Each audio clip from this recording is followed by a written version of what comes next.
Welcome back to my top 30 favorite films and on to the final contenders of the countdown. These are the essentials for me, folks, the films that have shaped my path I'm on today and left the biggest impact. So let's just jump into the final round. Here's the top 10.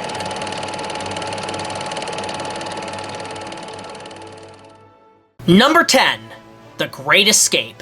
Based on the true-life story of the biggest prisoner of war escape in Nazi Germany from Stalag Luft III, The Great Escape is easily the best war movie ever made.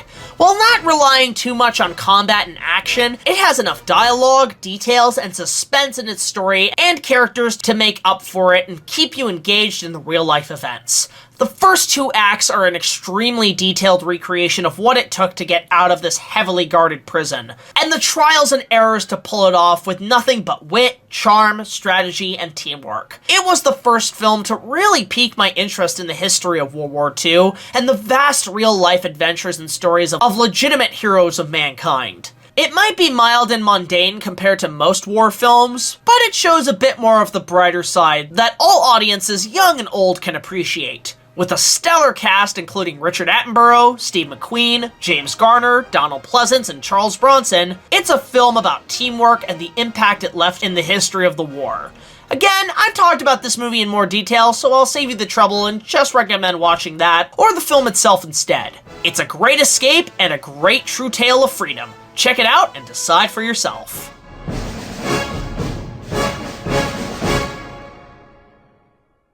Number 9. One Flew Over the Cuckoo's Nest. If The Great Escape was about freedom of the people, this one is about the freedom of individuality. Written by the Legend of King Kong's Bo Goldman, this Oscar-winning darling is about a convicted felon, played by Jack Nicholson, who petitions to be sent to a mental asylum rather than prison because he feels it'd be easier on him. But when he finds out that shit ends up being worse than what he bargained for, and he's stuck there permanently, all work and no play makes Jack a dull boy, and kinda goes a little crazy. I saw this film in my 20s not knowing how damn hard this movie not only hit me, but how much I relate to it. I've been in environments like this as a kid, and I'm not gonna lie when I say nothing's really changed since this film came out in 1975, in the way mental houses are handled, which the film really sheds a light on. But it's not just the brilliant writing and award-winning cast that make this stand out, it's the themes of wanting to help people in their own individual needs, rather than trying to fix them into normal society, which everyone on the production understood 100%. Jack Nicholson, Christopher Lloyd, Danny DeVito, Brad Dourif, all brought this incredible story to life in some of the best acting I've seen in a movie. And Louise Fletcher as Nurse Ratched can be labeled as one of the greatest villains of cinema for me. If this was remade today, chances are someone like Lena Headey would take on this role with equal pride, and if you've watched Game of Thrones and saw the characteristics of Cersei Lannister, you'd get a pretty good idea of what Nurse Ratched is. Needless to say, it's a really heavy film, but gives a light of hope worth discussing, and is a film that ultimately has moral lessons on individuality and the motives to help one another in the worst of times. And considering the world we live in today,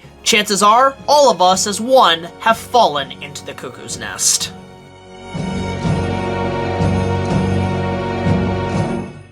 Number 8. The Back to the Future trilogy. From a dark film with Christopher Lloyd to a lighter film with Christopher Lloyd, this is the definitive time travel movie and the best film of the 1980s. With the support of Steven Spielberg and the incredible directing and writing of Bob Gale and Robert Zemeckis, this film is an action-packed sci-fi comedy blender that tastes just right.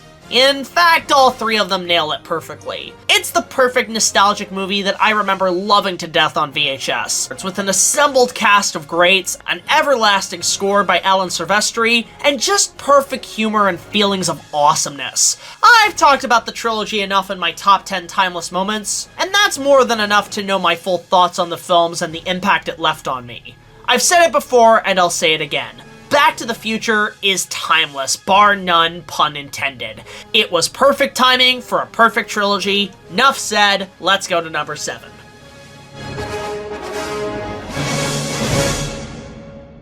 Number 7, Braveheart. Okay, now before all of you get your bagpipes in a knot, let me be perfectly clear. Yes, this is a historically inaccurate dumpster fire that created culture stereotypes and westernized Scottish legends. Not to mention directing and starring a guy with a few loose screws in his noggin. But, sorry to say, Braveheart is just a balls-to-the-wall fuck-yeah movie. But okay, what's the story? It's loosely based on the real-life hero and protector of medieval Scotland, William Wallace, fighting with the commoners against the colonialist England in the name of independence and freedom. The movie was an overblown darling for audiences and was an Oscar lover in 1995. And in terms of the director and actor at the helm, I think South Park said it best. Say what you want about Mel Gibson, but the son of a bitch knows story structure. And yeah, the guy's got serious anger issues in real life, but god damn it, when Mel Gibson can make a movie, he can make a goddamn movie. Aside from the passion. The movie doesn't really stay true to history since it's just Robin Hood with kilts and a high body count, but the film gives some great characters to root for, an epic scale and score by the late James Horner, and really brought the brutality of medieval warfare to the motion picture screen that has yet to be surpassed.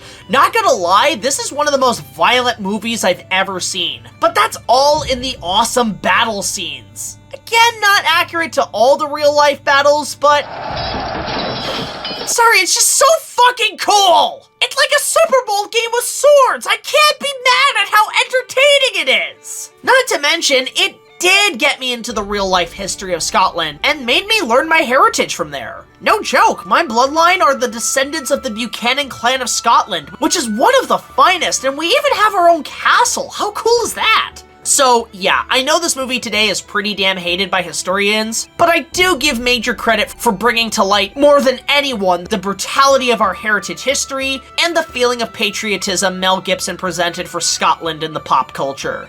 Nothing more to say, but Braveheart is just a brave-ass epic. Check it out.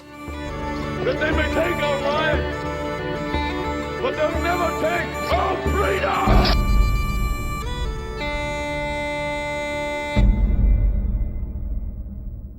Number 6.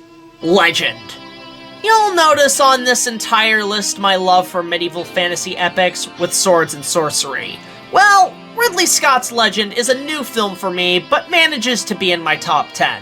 Why is that exactly? Well, I had never heard of this movie until the advent of a few retrospectives on YouTube, and when I finally got a copy and watched it with Brad, and not gonna lie, I was a little high viewing it. Substance aside, Legend is pure essence of dreaming and a perfect fairy tale movie. It's not much for story given, it's just Legend of Zelda. Elf Boy goes on a quest to save a princess from a demonic overlord, along with a band of friends and a glowing fairy. But while the plot is generic, the film makes up for it for its visuals alone. I love a lot of Ridley Scott's work, and while I prefer his medieval epics like Gladiator and even the more historically accurate Robin Hood more than his science fiction routes like Alien or Blade Runner, Legend is his greatest work in my opinion, both cuts and scores included, and to this day, I've never seen a film go this far and this gorgeous on its visuals. And this is just Tim Curry's finest hour, portraying, in my opinion, the perfect visual description of the devil incarnate from the fires of hell. We are already one. Again, I've covered this in almost an hour-long retrospective and how much I'm in love with this movie, so again, check that out. If this movie in terms of visuals was a woman, I'd make pure sweet love to it and pull a ring out. It's just that entrancing and reeking of utter beauty. So just go watch it however you can, because Ridley Scott's film is honestly legendary. Number 5. Jurassic Park. Yes, the classic Michael Crichton novel about if Walt Disney played God and created genetic life is easily the pinnacle of dinosaur movies. Kinda, but we'll get there. This was the film that changed everything, not just for filmmaking, not just for these ancient creatures of history, but for pushing the boundaries of special effects and achievements in robotics and computers. This, in many ways, was my generation's King Kong of the 90s, and in reality, only 60 years apart from the original film. But both perfected their craft in effects and filmmaking.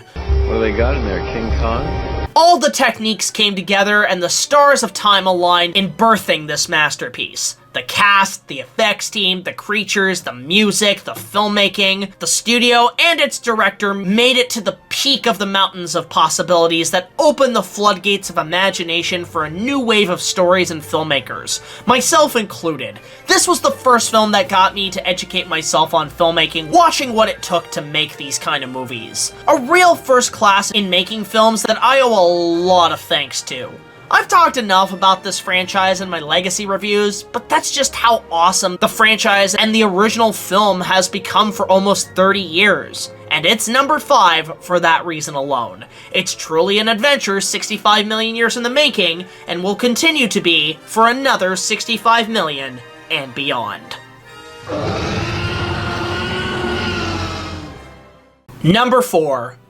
The Lord of the Rings Trilogy. If Jurassic Park was my generation's cinematic King Kong, Lord of the Rings was my generation's cinematic Star Wars.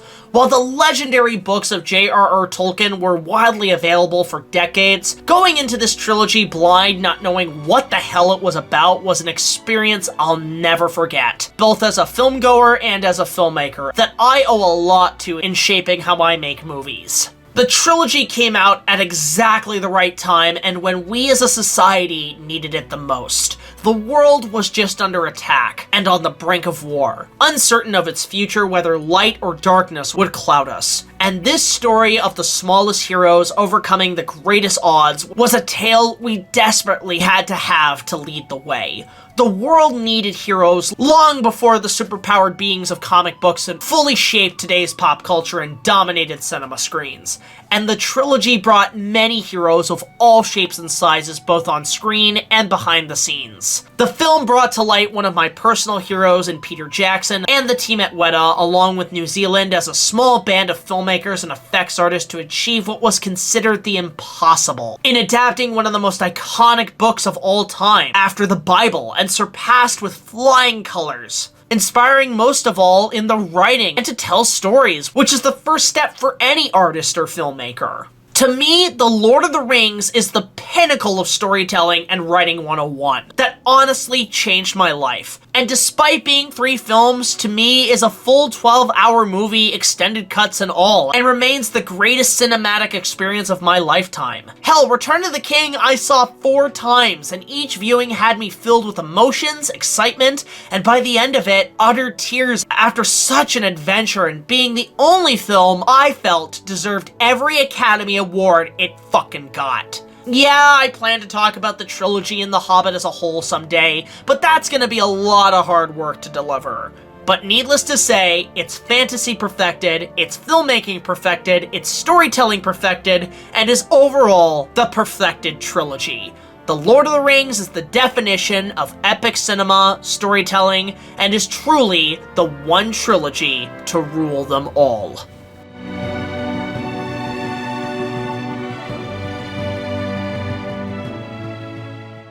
Number 3. Jaws. As much as I love E.T., Jurassic Park, and to some extent the likes of Hook, Jaws is Steven Spielberg's greatest work. Based on the best-selling novel by Peter Benchley, starting off as a typical monster movie, became a monster to be reckoned with in production, with Steven being only in his mid-20s directing. The man was under what seemed to be the biggest anchor of production, drowning him to certain doom. All because a fucking robot shark didn't work for shit when production began. And because of Steven and the producers and the production's perseverance, they ultimately created not just the summer blockbusters, but arguably my favorite horror film. Because good God, as a child, this movie terrified me. My uncles and I watched this in the 90s on VHS along with 3 other creature features, and the film made an everlasting impression that not just showed me the magic and horror and suspense, but a great sea adventure with a lot of charm in its small-time cast. I've talked about the entire franchise already, but the first movie is where it's at, especially with the sheer thousands of sharksploitation movies that have come in the monster's wake close to 50 years since its release. What else is there to say? The original Jaws is a classic movie, a landmark in horror, a blockbuster spectacular, and one of the greatest movies ever made, being my favorite movie from not just Universal Studios, but the best movie from one of Hollywood's greatest directors. Number 2.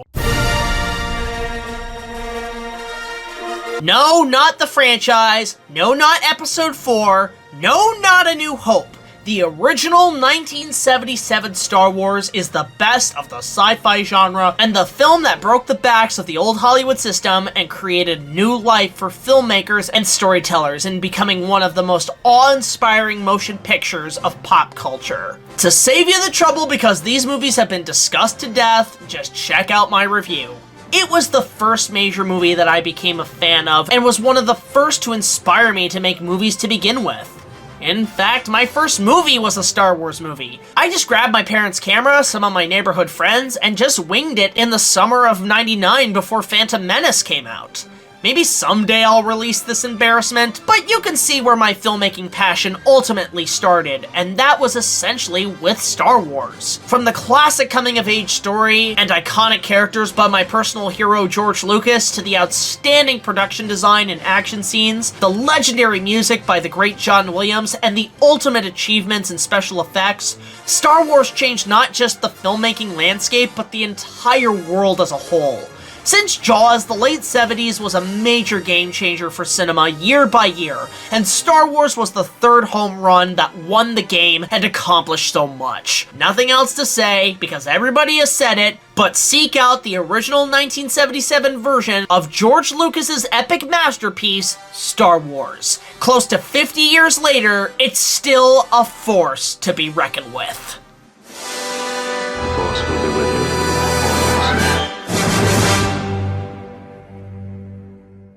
And my number 1 favorite movie of all time, say it with me now, King Kong. And it's pretty much a tie on this one between the original 1933 classic and the 1976 epic. Both films are the same story. Beauty and the Beast meets The Lost World. Both changed the game of cinema and both left the biggest impact on me as my number 1 favorite double feature. While the previous listings perfected visuals and storytelling for me, King Kong perfected movies, both in story and visuals combined. A simple tale of an adventure to an uncharted island terrorized by prehistoric beasts and a giant godlike creature who falls in love and is destroyed by civilization that was sandwiched by a set of talented filmmakers, writers, actors, concepts, music, and special effects.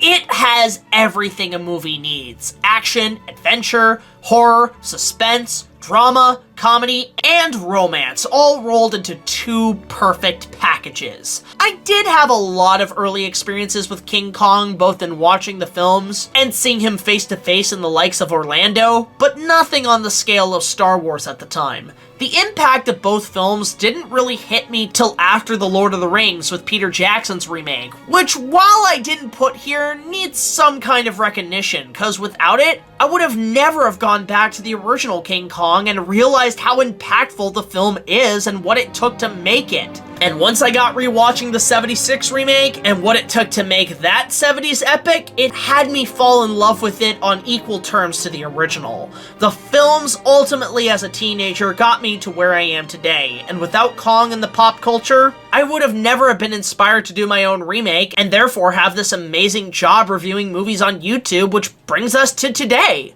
King Kong as an icon is not just an inspiration and an achievement in cinema, but to me is truly cinema incarnate. It's pure spectacle at its finest form, and one of the greatest escapes into the land of make-believe, imagination, creativity, and to the big screen, becoming what I believe to be the definitive modern-day fairy tale. So, hail to the king, baby. The original King Kong and the 1976 epic remake are and will remain my number 1 favorite movies.